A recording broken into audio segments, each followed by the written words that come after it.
बहकी सभी जुबां है, हम हैं हजारों में, अब की कमी जरा है, हर चीज खास है, अब है जो है वो समा है, तुम रह सकी तो रबा है, अब है जो है वो समा है। Hi guys, welcome back to my new YouTube blog video. আর আজকে আমি চলে এসেছি কাঠগোলা বাগানে। আর এই কাঠগোলা বাগানের ভিতরে ঢুকবো আর কি তথ্য আছে, বিষয় কি আছে, কাঠগোলা বাগানের কি ইতিহাস আছে, সেই ব্যাপারে আমরা পুরো জানবো। এখানে গোলাপের চাষ হতো আর কাঠের আমদানি হতো। তো সেই সূত্রে এই জায়গাটার নাম কাঠগোলাপের বাগান ছিল। আগে অনেক গোলাপ চাষ হতো, এখন আর হয় না। তো এটা হচ্ছে নসিপুরের কাছাকাছি, নসিপুরেই অবস্থিত এই জায়গাটা। তো এখানে ঢুকতে আপনাদের কিন্তু টিকিট লাগবে 30 টাকা। আমি সোজাসুজি লালবাগ থেকে 50 টাকা দিয়ে টুকটুকে করে চলে এসেছি। দেখে আছে টিকিট। তো এই দেখো 30 টাকা দিয়ে আমি টিকিট সংগ্রহ করলাম। জেঠু আমার গাইড আছেন। আপনার নাম কি জেঠু? আমার নাম কৃষ্ণ রায়। কৃষ্ণ রায়। 79 সাল গাইড করছি আমি। কত? 79 থেকে? 79 সাল থেকে। 79 সাল থেকে, মানে 1979 থেকে ইনি গাইড করছেন। আপনি দাঁড়াবেন, বলো। আপনার গেটে ঢুকে যে প্রথম যে ঘোড়ায় চড়ে মূর্তি বসে আছে, হ্যাঁ এইদিকে, হ্যাঁ প্রথম মেন গেটে, ডান দিকে যে। হ্যাঁ মুর্শিদাবাদের ব্যবসা ক্ষেত্রে রাজস্থান থেকে উনি বাংলার বুকে পায়ে হেঁটে এসেছিল। যে ভদ্রলোক ব্রিটিশ সরকারকে দেয় পদবী রায় বাহাদুর। রায় বাহাদুর। ভদ্রলোকের পুরো নাম হলো রায় লক্ষ্মী পল সিং দুগার বাহাদুর। ওরা 4 ভাই, সামনে বড় মেজ, সেজ ছোট। এইদিকে একটা আছে, হ্যাঁ সেজো আর এদিকে ছোট। এই 4 ভাই যখন সিরাজউদ্দৌলা তৈরি করেছিল সালটা 1780, সালটা সিরাজউদ্দৌলা মারা যায় 1757। পুরো বাগানটা 260 বিঘা বাগান বাড়ি পাঁচিতে ঘেরা আছে। বাগানটা পুরো নাম হলো অ্যাকচুয়ালি কাঠ গোলাপে বাগান বাড়ি।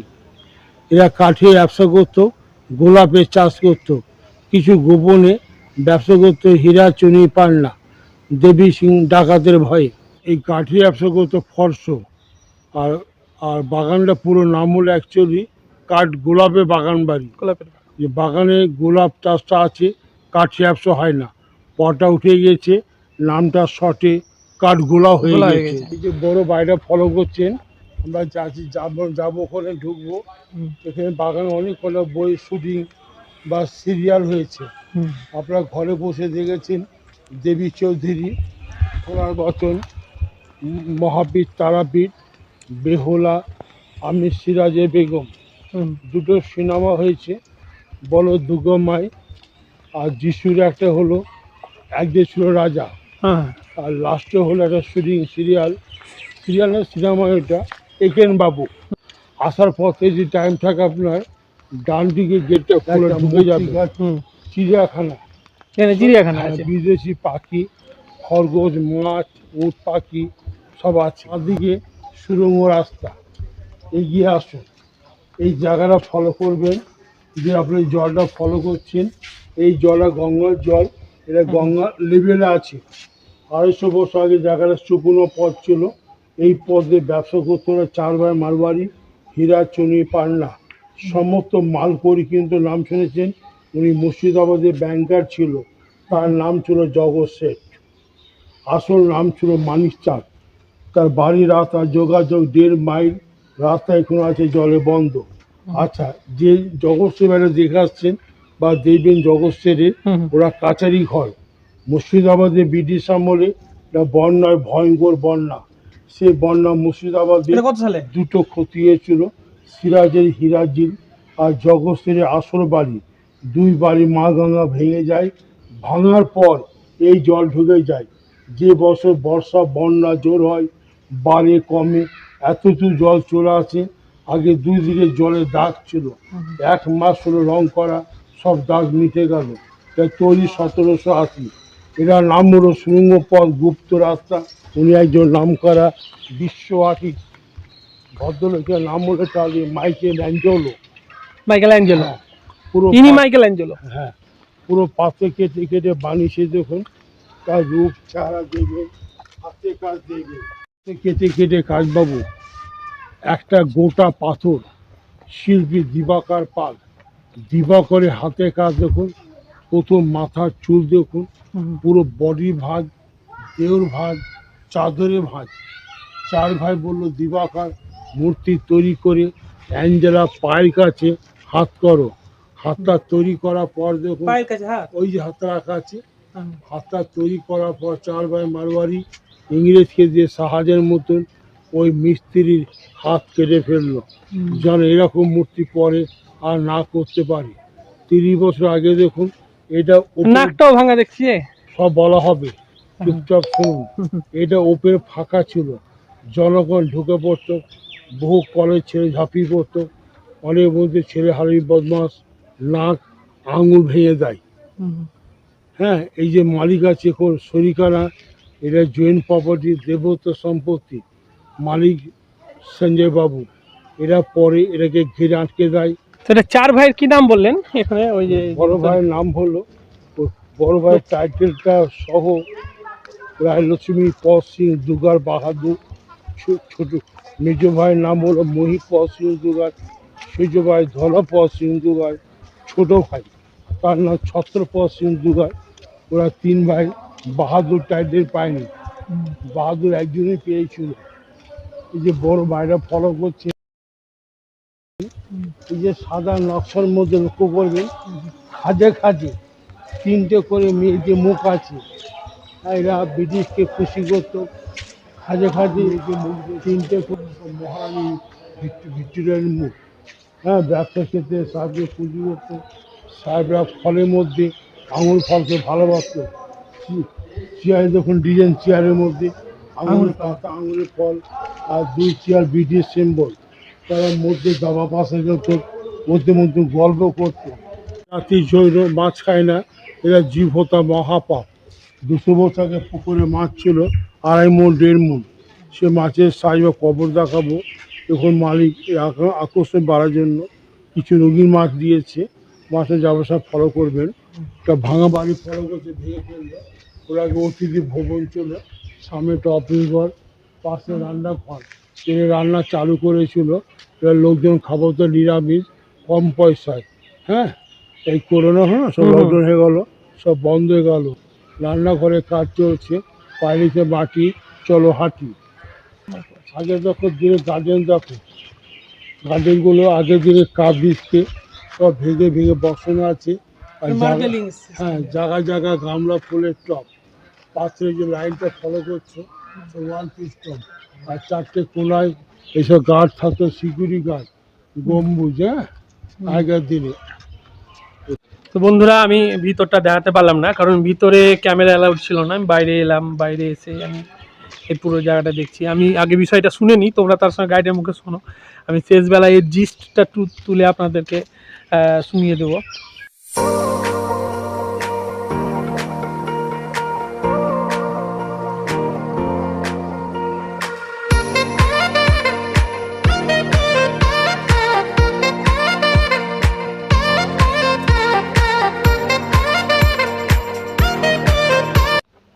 এই যে মাছের যে গল্প করলাম, এই ধরনের মাছ 200 বছর আগে ওই পুকুরে ছিল।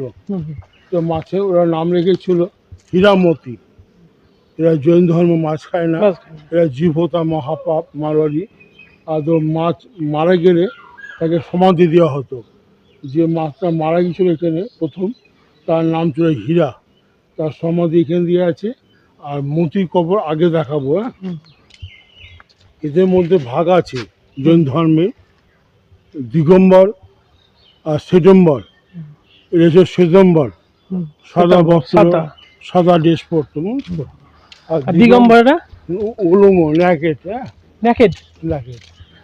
আচ্ছা, ওদের বাবু ধর্মে দেখো একটা শুভ গণেশ, এর বেশি পুজো হয় বোম্বে মহারাজকে। তার গণেশের পেটে সাপ আছে, আর ডান দিকে সুর আছে।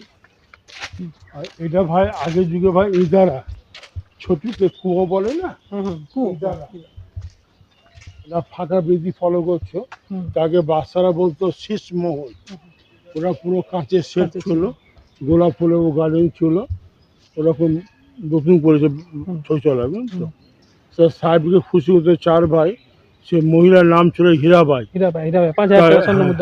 তার ডিমান্ড ছিল এক নাইটে 500 সোনার মুদ্রা।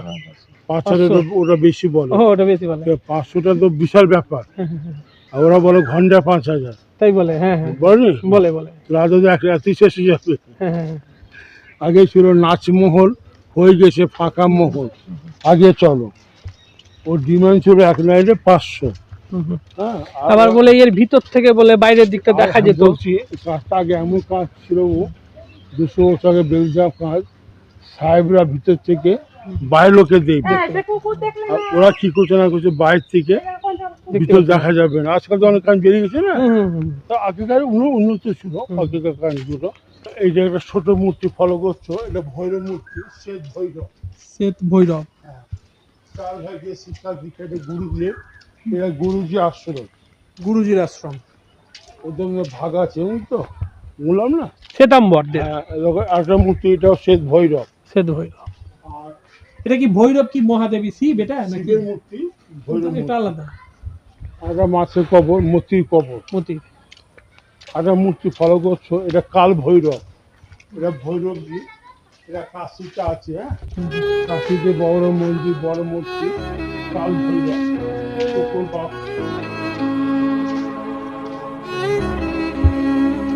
এটা হনুমানজি, এটা কাল ভৈরব। এটা কাল ভৈরব। এটা কাল হনুমানজির সামনে আছে। ওরা জৈন মন্দির, জৈন ধর্মের মূর্তি। ওখানে ভিতরে 3টে মূর্তি আছে, বুঝতো 3-4টা মূর্তি আছে জৈন ধর্মের। যে প্রথম তীর্থঙ্কর 1 নম্বর ঋষভনাথ। ঋষভনাথ। এই তীর্থঙ্কর পরেশনাথ, পার্শ্বনাথ। সে তীর্থঙ্কর, তার নাম মহাবীর। ঠিক। মহাবীর জৈন, যে মহাবীর জৈন পূজা করেছিল। 21 নম্বর নিমিনাথ আর মুক্তিনাথ। হ্যাঁ, সব ভিতরে মূর্তি আছে, প্রচুর হাতে কাজ আছে। তো গাইজ, তোমাদেরকে এতক্ষণ ধরে আমি গাইডের সঙ্গে রেখেছিলাম, কারণ এই ব্যাপারটা বা এই জায়গাটা সম্পর্কে পুরো তথ্য আমার সেইভাবে জানা ছিল না। মোটের ওপর আমি যেটুকু জানতে পারলাম যে 4 ভাই ছিল, আর 4 ভাইয়ের মধ্যে বড় ভাই হচ্ছে এই জায়গার প্রতিষ্ঠাতা। আর এই জায়গার প্রতিষ্ঠানের যে সাল, সেটা সম্পর্কে কোনো কিছু জানা যায় না। আর এরা যেহেতু জৈন ধর্মাবলম্বী ছিলেন, তো সেহেতু মাছ মাংস এসব ব্যাপারে তারা আলাদা করে থাকতেন। ওনাদের মাছ যে পোষা, সেইটার কিন্তু ওদের একটা আলাদা করে নেশা ছিল, তাই ওখানে মাছের একটা পুকুরও আছে, যেটা আমি তোমাদের এমনি উপর থেকে দেখালাম। এদের একটা জৈন মন্দির আছে, এই যে সামনেটা দেখতে পাচ্ছ তোমার, এই জৈন মন্দির, এটা গুরুদেবের মন্দির। ওইখানে কিন্তু ওটা বিশাল, ওরা কিন্তু সাধনা করে, নাচমহল আছে, মানে বিশাল একটা কোটিপতি ভাব। আর এখানে ইংরেজরা এসে এই জায়গাটাতে তাদের সঙ্গে টাইম স্পেন্ড করতো। হীরাবাই আসতো, নাচতো, নাচ দেখতো, আসলে আমোদ ফুর্তির জায়গা এটা ছিল। আর এই জায়গা থেকে তারা বিভিন্ন রকমের ব্যবসা করতেন, কাঠের ব্যবসা করতেন, আর গোলাপের চাষ করতেন। বিভিন্ন জায়গায় টাকা ধারও দিতেন, যেহেতু এরা মারোয়ারি, এরা রাজস্থান থেকে এসেছিলেন। তো মোটের ওপর হলো এইটাই হলো জেস্ট।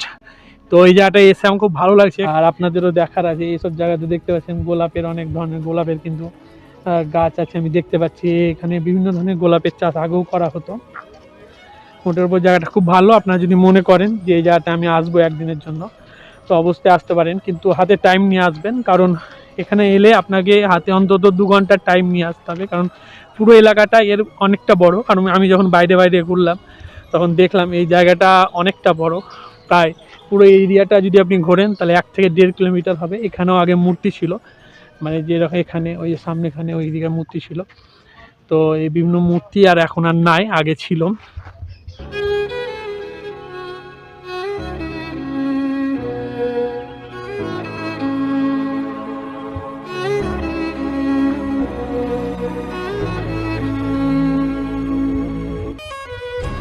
এইখানে বিভিন্ন তীর্থঙ্করদের বলে মূর্তি আছে, এবং এগুলো পুজো করা হয়, সম্ভবত এখনও পুজো করা হয়।